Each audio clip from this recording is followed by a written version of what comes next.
Mais comment il s'est retrouvé député national? C'est que l'élection, oh, nanga zamu tumu foba kangai. Zamba ko sunga te pena Félix a kosa mobe comme obo nanga na utano makala. Équipe au Marseille va en prison. Lorsque Mobutu faisait seulement et mon clé qu'on ingana, ceux qui m'ont quitté maintenant à Congo. Mais comment président Félix à 10h à Rolba et à 11h changement. Jeunesse, il y a FCC, baza quoi accusé, bah jeune, il y a jeunesse, il y a UDPS. Et à la lure, les choses vont comprendre dans l'avenir. Mais qu'est-ce que nous, peuple congolais, Torotala, Toluba, une constitution de Bibongo, il y a même des Congolais au Congo, en Ouganda, un pêcheur, 5 pêcheurs congolais, en Ouganda. Nous allons défendre on a déplacé en Ouganda parce que ceux qui 4 mois, ceux qui 5 mois, depuis décembre, avant décembre, depuis novembre. En vrai, mariage, on est allé contre la constitution. Et des deux, ils ont même abusé et beaucoup de mboka na mobulu. Mais le mal est que nous avons eu de personnes qui ont cadre.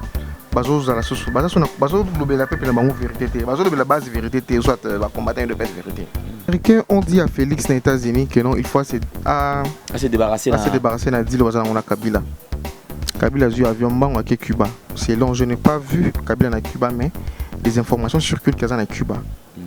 C'est que les gens oublient tout continue la guerre froide, la guerre de l'Ouest contre l'Est. Cuba a soutenu les Russes, les Chinois, tout. Et les États-Unis ont eu bande dans l'Union souveraine. Mais non, à la lieu où les choses vont, bazo bundilane ba minéré na biso, bazo bundilane biso congolais té, cause système ya Mobutu. Cause système ya Kabila le père na Kabila fils. Mais on va dire le message est bien clair.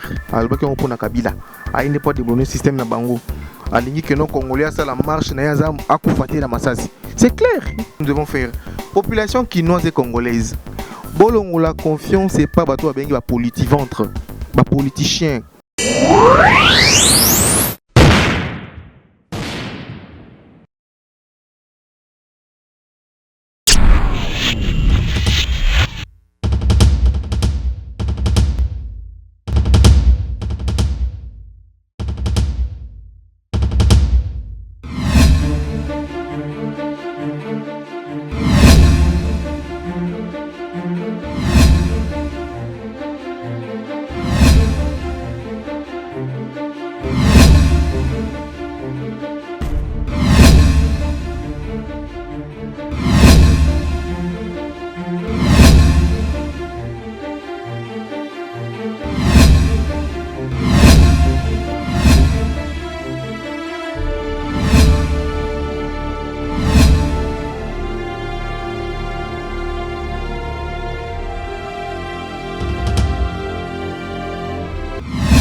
Magazine Vérité ou Réalité. Magazine Vérité ou Réalité. Il y a des choses dans la vie qu'on ne peut pas négliger, mesdames et messieurs.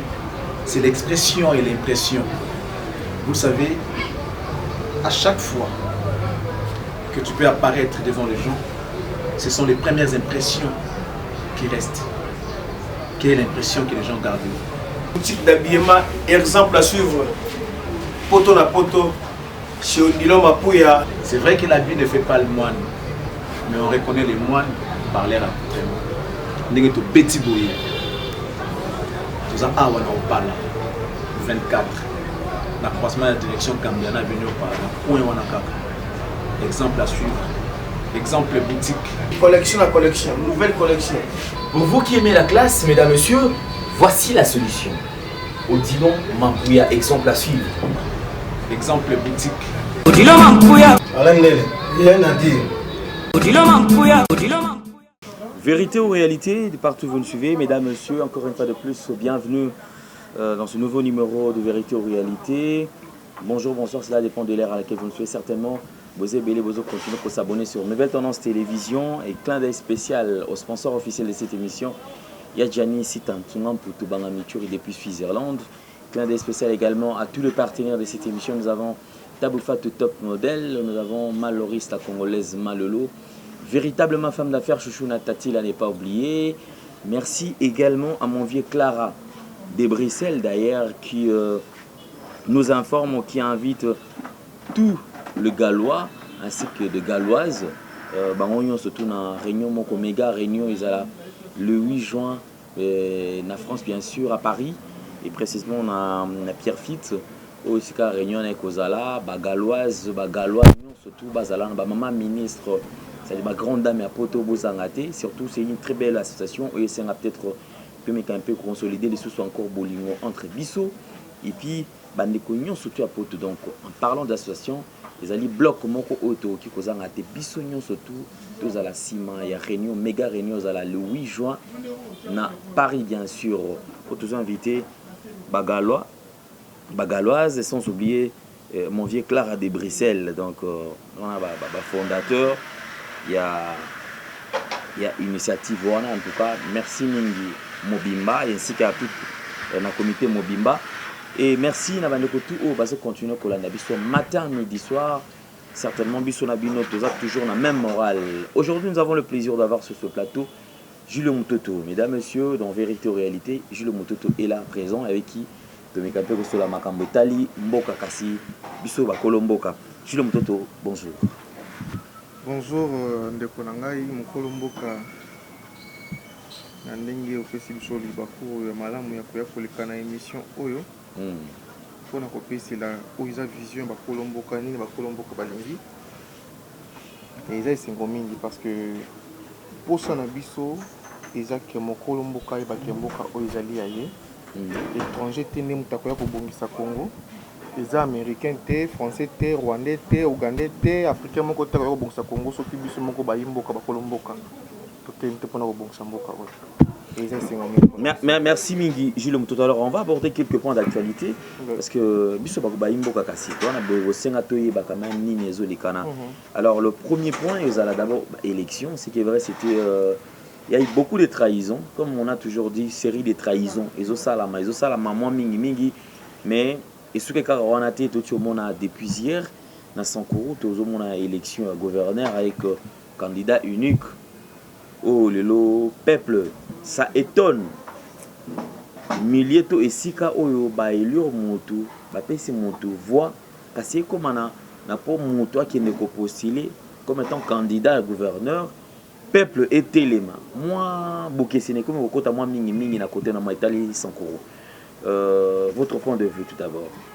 D'abord ils ont pesa ngai esengo surtout pour na kalo kola ndeko mende na sepeli makasi parce que en vrai plutôt la vérité hein ba élection ozaki ba élection moko na lobaki yango na ba mission tusuke Kabila lui-même il s'est fait peuple à ça la ba élection à ça la théorie ya Kouloutou na Omar Bongo Dima on n'organise pas les élections en Afrique pour les perdre et Kabila a fait ça c'est-à-dire rien moko mi comme ici peuple à ça l'élection na yé comme si peuple a voté tout selon volonté na yé.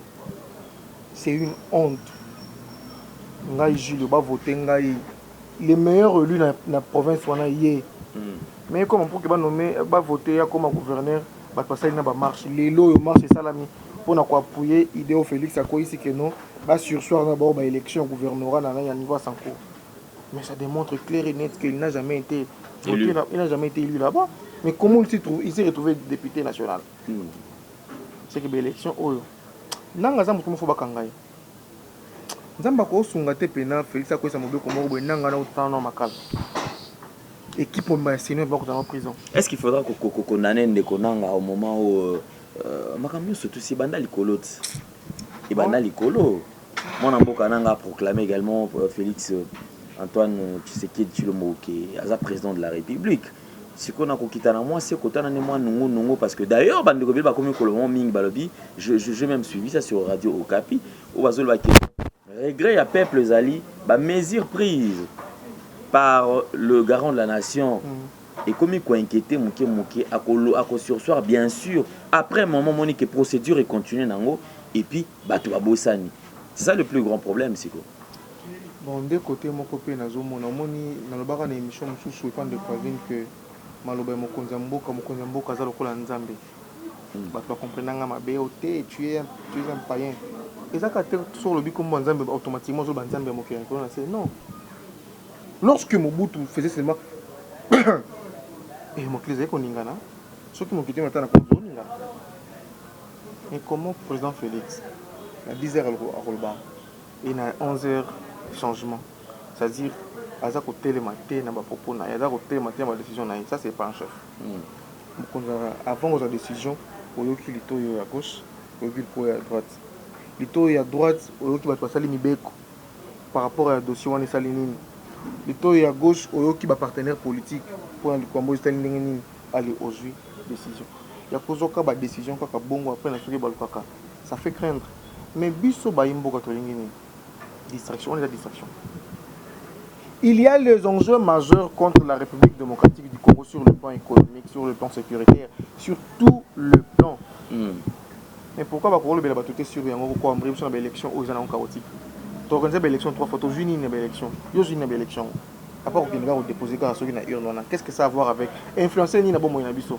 Par contre, même biso ba liwa et même biso ba koufi et même biso ba marche pour que opposants ba se retrouver comment politique-ventre. Na tongo dans l'opposition, na 12h dans la majorité, na 15h à Fingi Kabila, na 18h à na Félix.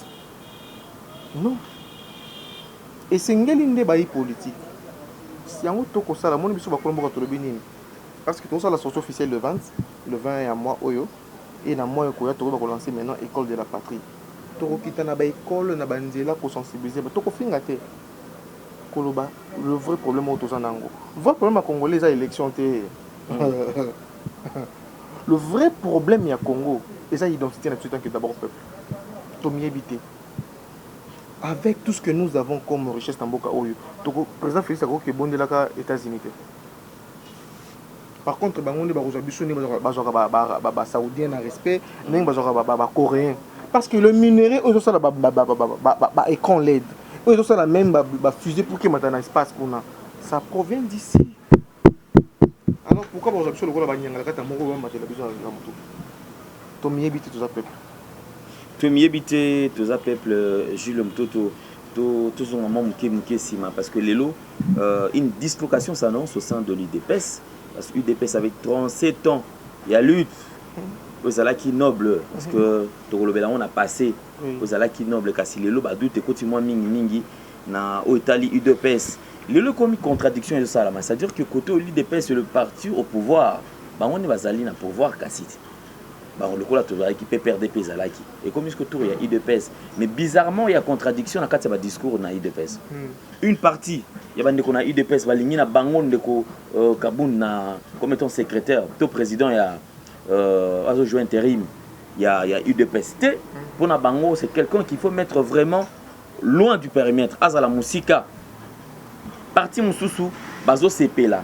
Même parti Moussoussou, et comme il est là qu'on annonçait que nous sommes mécontents, c'est-à-dire que tout ça la lutte, il y a solo, qu'on s'est retrouvé dans un suage présentiel. Bango Bazaka Kakuna na limité des pays, c'est Bafanda. Mais batu au kutu ba la lutte c'est-à-dire ba parvenu ba tout monde ba oti koya ka lobby bango ni baza balzingi mokonzi mboka. Il y a une vérité au peso le kananiva UDPS nga d'ailleurs nga na kozana esengo franchement ni panzana parce que za parti oyo et sali et la kisi déjà niveau nango ya maturité c'est-à-dire bandaki na jeunesse plutôt bandaki na naissance et que na jeunesse ti comme na maturité après bambani UDPS c'est bimisa bato mayele. Mais pour le moment, IDPS est méconnaissable. IDPS, les lots, n'a même pas à mesure de gagner, même à 10 assemblées provinciaux. C'est inconcevable. Notre ancêtre de lutte à pouvoir. Nous sommes en deal. Mais nous avons encouragé juste les jeunes au côté pour que créer un mécanisme ainsi. On a besoin de leadership péter les jeunes pour que tout dépende ensemble de Mboka Oyo. Kabound a sali déclaration à top Congo lelo. Il y a Koloba Kenon, ceux qui FCC a gagné na gouverneur rebellé, na sénateur rebellé, Isaka maintenant pour pouvoir partenaire. Oui, à l'objet vérité. Isaka Bango. Isaka Bango. À l'objet, c'est une vérité où ils ont le caté dans 12e rue.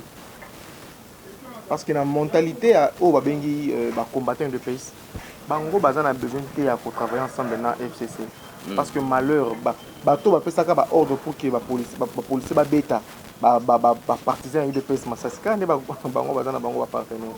Et vous pensez réellement que non batwana bazana le kwana ya malamu kata motema non, bazana mibali, ça fait très mal. Maintenant, qu'est-ce que nous pouvons leur dire? Na nyonso wana ngai julo na condamner ba jeune wana. Parce que ce n'est pas le temps pour penser dans aussi cool. Il fallait babandango depuis tant oiseau super makambo ya beaucoup mesana. Ce que bango faut pas mesana. C'était une vérité. Babombe la jamais liboké moto.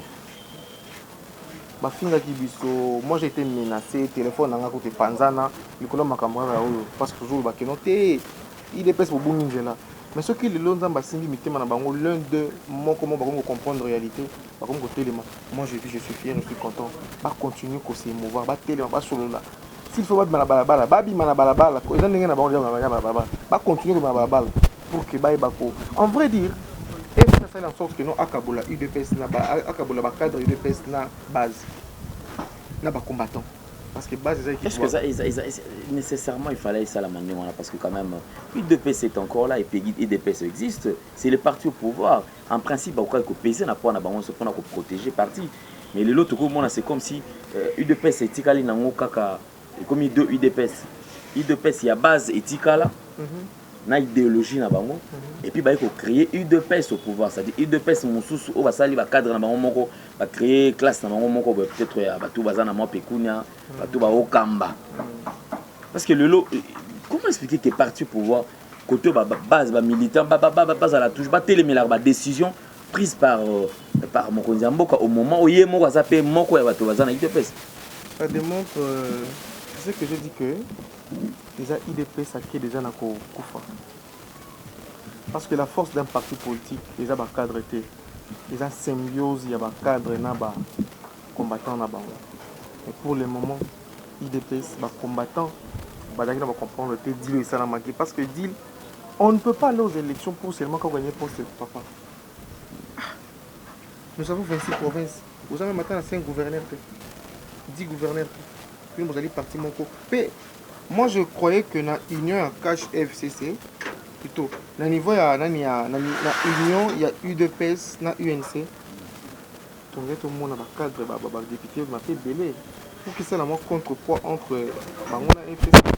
Mais à preuve du contraire, UDPS a Douna c'est-à-dire que je suis de l'autre côté.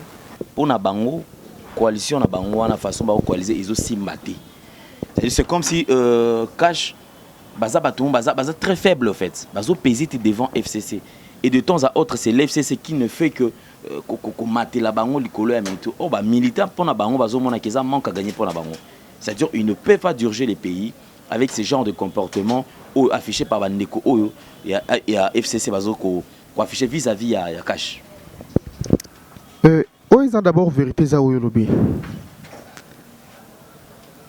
La démocratie est allée pouvoir où la majorité a gouverner, l'opposition a subir. Nadine na bango FCC a un monopole na ba gouverneur, na ba député provinciaux, nationaux, y compris na ba sénateur. Bango baza même pas na 10 sénateurs. Cash dans son ensemble, même pas 10 sénateurs. Même pas 150 députés. Bon, puis c'est un devant. Veut dire, admettons que nous, ils ont coalition, non? Ce qui admettons que nous sommes Longoli Félix pour président. Est-ce que va continuer ce que vous allez partenaire? Je ne pense pas. Et vous allez éclatement. Mais non, ce qui va combattant, il y a eu deux PS va comprendre déjà en gros. Et ça bien. Et ils doivent se battre pour que mais ce qui est en désordre, ça va créer des incohérences énormes. Parce que dans lundi déjà document moko il y a jeune il y a jeunesse il y a FCC baza ko accusé jeune il y a jeunesse il y a UDPS et à la lire les choses vont comprendre dans l'avenir. Mais qu'est-ce que nous peuple congolais torota la tolobani to se laisser embrasser na ba aventurisme na bango ba pour basala na kata FCC na cash et ça combat politique ou ils entre bango moko ça n'a rien à voir avec nous les autres. C'est-à-dire eza bitumba lokola ya nzaki moena na vita kutuma bien na sanga balendi Ça n'a rien à voir avec Renaissance, avec Club DSMP. Ou bien Mazembe. Non. Mais non. Ba Panzana. Ba Pébi Sanso. Et Talibango. Mais nous, peuple, nous attendons quoi? Peuple congolais, la même chose à cause de que avenir na tracé. À mon avis, non. Ndenge tout ça ko kende boye. Lobby na biso avenir aux bien. Mboka otambola bien. Sécurité au côté na est, na Lubumbashi, partout. Veut dire, partout nous allons passer tout sentir que nous sommes des Congolais, en interne comme à l'externe. Des constitutions de Bibongo. Il y a même des Congolais au Ouganda. Un pêcheur, 5 pêcheurs congolais au Ouganda. Nous allons défendre Bango. On a dépassé Ouganda parce que ceux qui 4 mois, ceux qui 5 mois, depuis décembre, avant décembre, depuis novembre. Non, côté la banque. Si c'est tous la carte parce que mon cousin non, il faut causer la 100 jours. Pour que ba libérer ba chef de famille on a bavandi congolais le kolanga na yo. Non.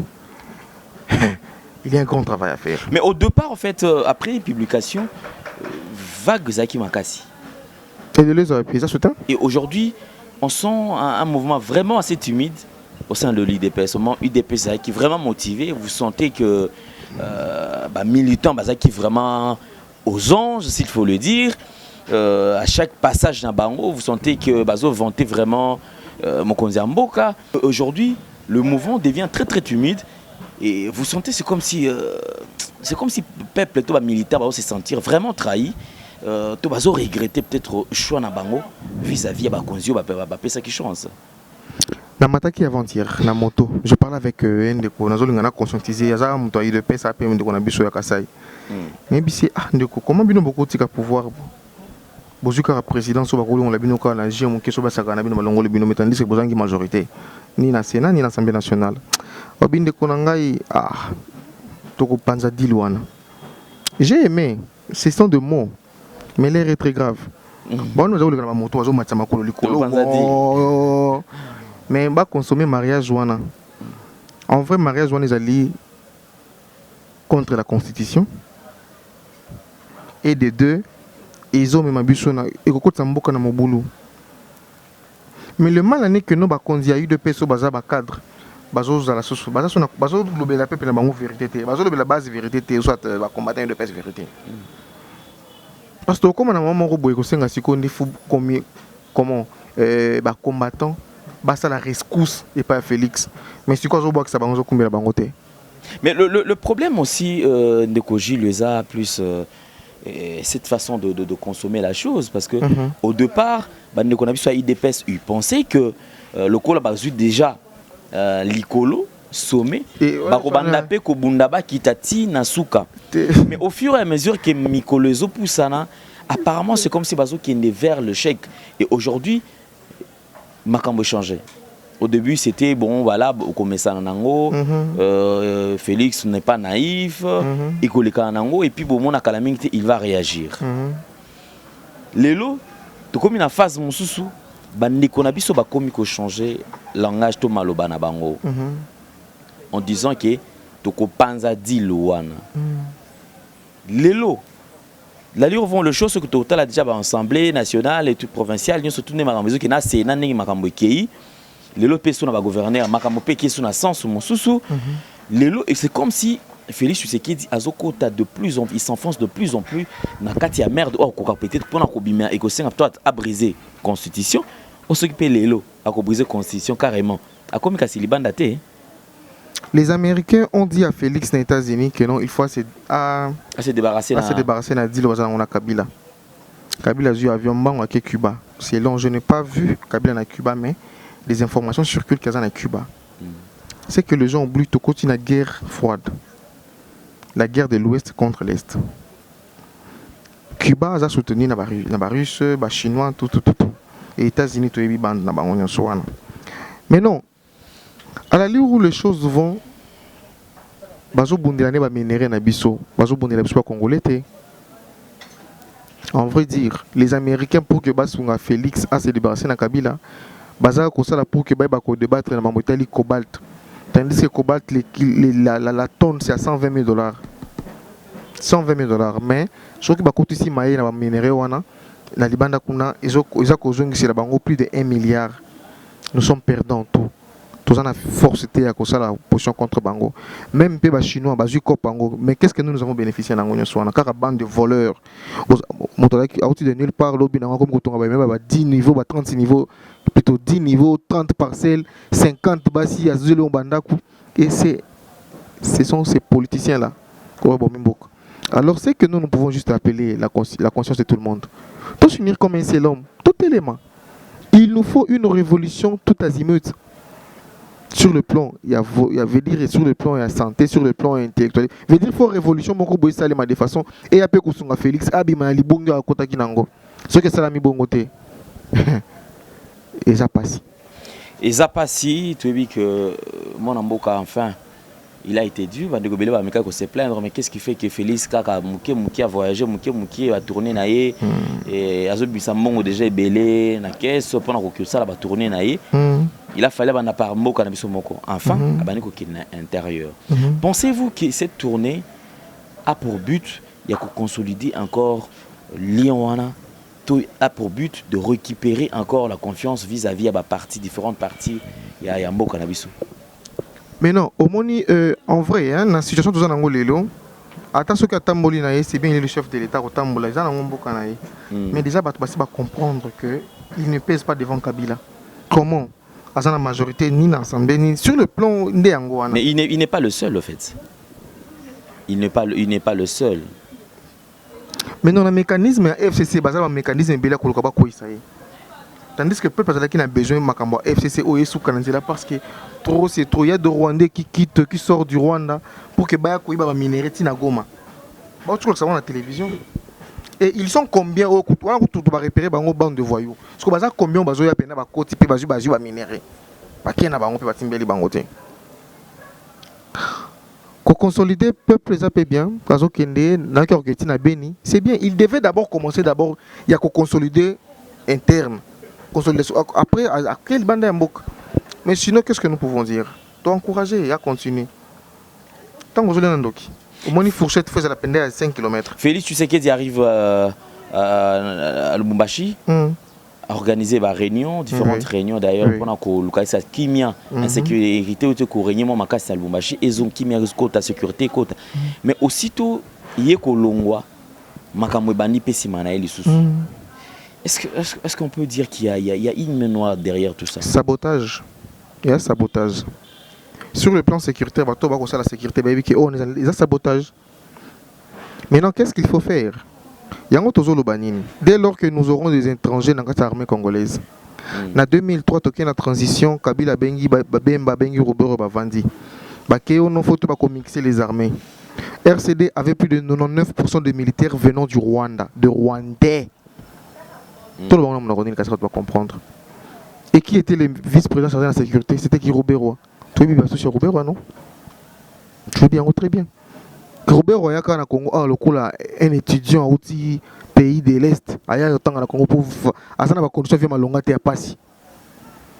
Attends, il y a des Congolais, après le Binango, à ce qu'on s'est retrouvé derrière les Rwanda comme Rwandais. Et après quelques temps, comme Congolais, il y a Wapi. Il y a Tata ou il y a Maman ou il y a Mabélé. Ce sont des vérités où il faut bailler Bayangoana. Et là, tu as posé un poste mon place pour nuire les autres. Tu ne veux pas les gens disent la vérité. Vérité congolais faut Bayangoana. Bon, donc non. Botika, tous les Congolais, boyna boy. Tous les Congolais même colline. On n'a jamais eu tous les Congolais. Est-ce que c'est un périmètre où il y a un village Moko na Congo, comment ils disent tous les Congolais? Non. Très bien, tous les tribunaux. Ils sont qui na est qu'on a Barega, Bashi, Babembe, Bazimba, Basongola, Okuti Baounde, Banande. Mais les autres, tous les Congolais. Ah, c'est que les Camerounais, les Camerounais Congolais. C'est que tout ça déjà, Bazombo, tout comme déjà Bazombo, tout ça bon déjà mobilier. C'est que tout ça peut Libyen ou Libyen, il y a Congo, mais comme Libyen Congolais. Comme originaire à Sirte mais à Congo. Non, c'est que nous devons dire. Dès lors qu'il y aura cette force, il y a armée rwandaise sur notre sol. Comment? Il y a des ONG qui ont Bafundi Kabila, sali la déclaration sur que Kabila a nommé pas mal, c'est-à-dire officier Ming, il y a Etuni Moko wana Fulani. Dans la poste clé. C'est de là où il nous gère. Au travers de la vidéo, il y a Kamuna Samputé. oyo soda wana zaki na elongi wana azobisa soda congolais ndeko wana obeta bando atana masasi. Est-ce que soda wana balandela etile non? Non. C'est pour dire quoi? Il y a l'armée. Lorsqu'on dit qu'il y a l'armée noire, il y a Rwandais dans Mboka Nabiso Ezali. D'abord, pour que Félix Alonga, il faut déboulonner l'armée. Mais en fait, le lot déboulonner les lots. Et comme il générique. Et voilà. Et apparemment, en fait, le jeu de mots, ils ont coincé le président de la République, Mouamingi. Parce que aussitôt, le déboulonner, c'était pas aussi mauvais. Mais du coup, développant dans comme Mabé, tout ça, pour Nabatumsousou, il devait en principe commencer par déboulonner d'abord l'FCC, à déboulonner Bande comme Soussou. Au moment, lui-même, il insiste sur le système. Il a bien insisté pour dire que ce n'était pas, il ne parlait pas d'un individu en fait, mais il parlait plutôt du système. Mais non, système où il y a déboulonné, à l'obéli dictature et après prédécesseur. Ma prédécesseur n'est pas mis ça tout. Presque 4. Kassavou n'a même pas travaillé longtemps. Dans le système, il y a Mobutu. Dans le système, il y a Kabila le père, Kabila fils. Mais on va dire le message est bien clair. Alors qu'on prend Kabila. Il n'est pas déboulonné le système na bango. Aligné que non Congolais ça la marche na yazam akufate na masasi. C'est clair. Et le message est très clair. Et soit qui va toi IDPS. Et tant que je suis bango, plutôt soit qui va toi FCC. Baleki na ba télévision. Oh non, ça y a une déclaration, Némi Moulin a une déclaration qui est partenaire dans le banque à développer le système. Mais ce qui est vrai, la meilleure manière il y a de développer le système, c'est la révolution. Un soulèvement populaire. Oui, la vraie et la meilleure de Angoana. Félix. Revenons dans la ville-province de Kinshasa. Ce matin déjà, il y a eu un mouvement et puis la ville était vraiment timide. Donc le début de la journée était vraiment timide. Pourquoi? Par rapport à la mesure prise par le gouvernorat Nabiso dans l'inspection générale, la police. Tu dis que de temps à autre, à chaque fois qu'il y a contrôle technique, tout gouvernorat est lancé programme ou quelconque, qu'ils allaient toujours accompagné par la police nationale parce que pour moi, mais qu'on a ici mais tout le monde déjà a un mauvais qui timide, une responsabilité totale et tout ça là na part il y a gouvernorat qui peut réagir ni na makamoto salama, c'est-à-dire c'est comme si les gens sont en train de meka si ba ko ba mambo ba olinga osala te mwana mboka gentini ngobila déjà toyebi déjà qui aza et le gouverneur toyebi de part et d'autre et bande copie batikala qui déjà balobi que no basomba taxe bango pour na contrôle technique. Mais du coup bandeko déjà bakenda ko s'enregistrer pour na contrôle technique na veille ba oti ko lever sous mesure wana mais sans pour autant qu'ils communiquer et ça là vraiment et ça la musala nango comme il se doit au qui courager na makam au désordre de ça la manakati ya ville ya Kinshasa. La meilleure manière ya koiba et ça na kati ya désordre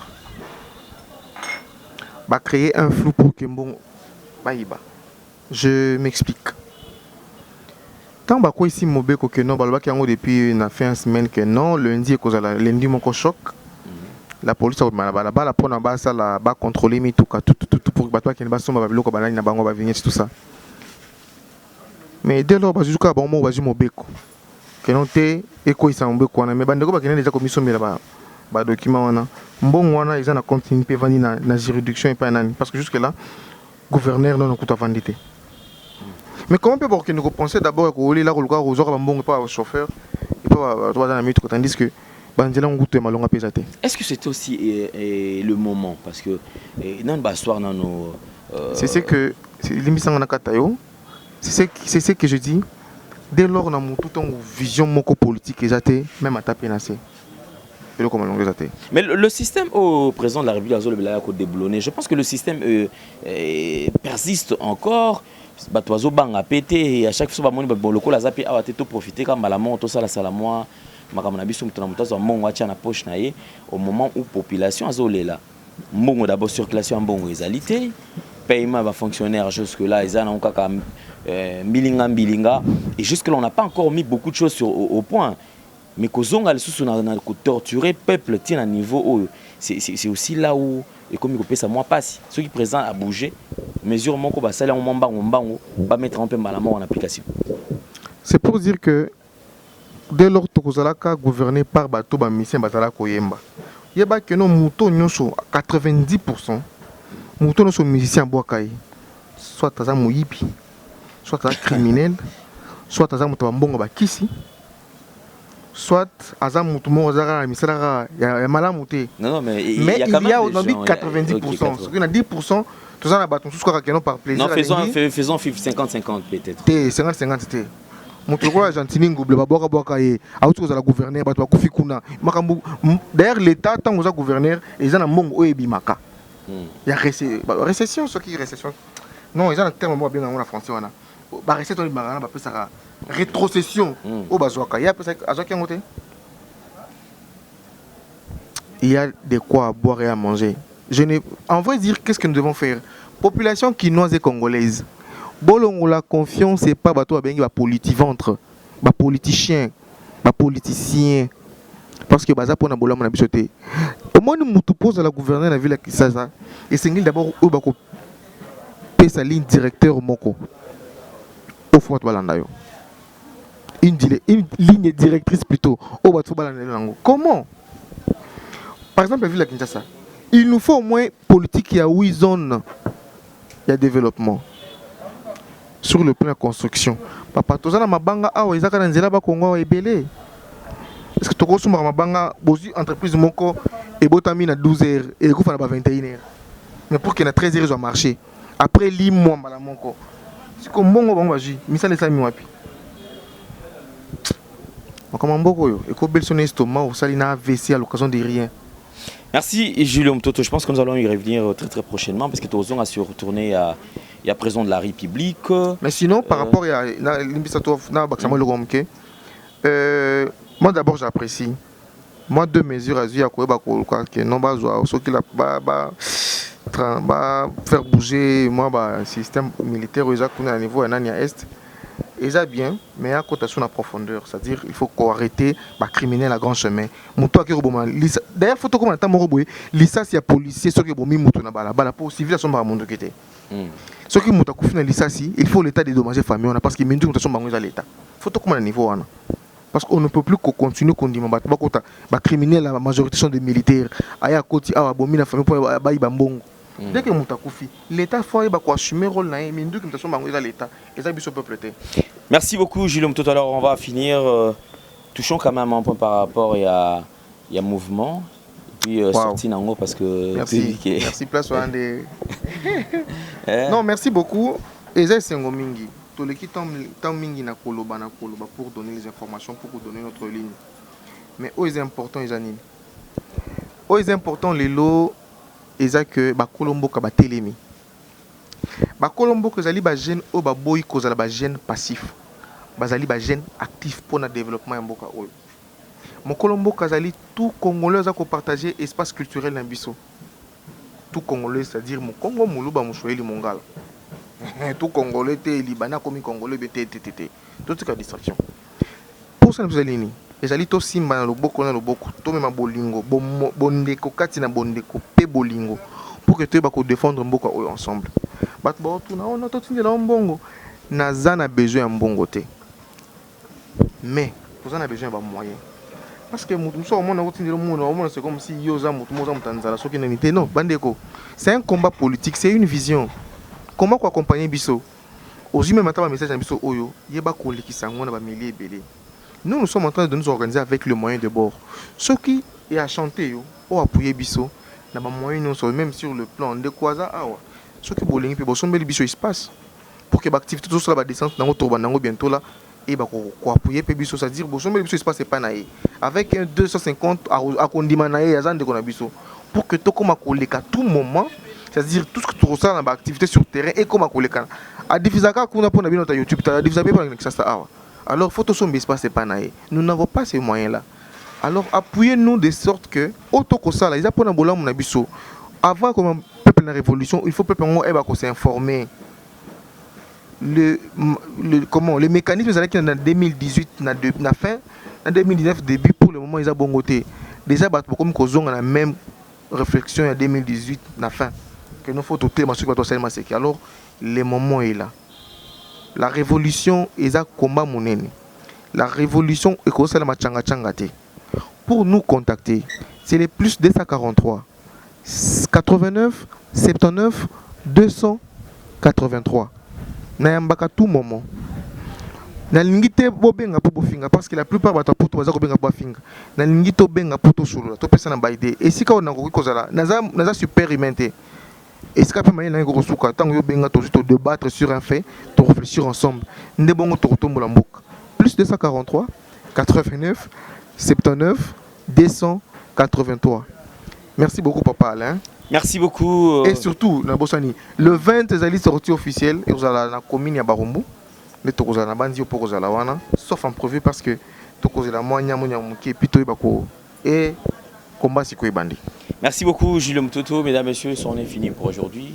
Merci beaucoup d'avoir répondu à notre invitation. Merci Ndena Ondekondo ya Minga. On espère vous revoir encore très prochainement. Oh famille au palais. Bon vent na mouvement citoyen Bakolomboka. Les ayants droit peuple ndé Baïké Bakolomboka biso. Mbote mingi na bino nyoso to bozolanda biso. Merci. Merci na leader Luyeye, merci na Jordan Panzou de Best Katende. Merci infiniment à l'équipe Mobimba et à Nouvelle Tendance Télévision. Le sponsor officiel Yadjani Sita, Tsonga Poutubanga Mituri depuis Switzerland. Merci Penayo. Alors, Tukutani très prochainement, mais surtout tout ça a rendez-vous le 8 juin en France, na Pierrefitte, juste à Paris, tout qui est bisogno sur réunion, déjà dans méga réunion, il y a Bagalois, na Bagaloise, tout. Oui, vous allez à Paris. Clin d'œil spécial à mon vieux Clara de Bruxelles. Au revoir, à la prochaine. Bye bye, ciao.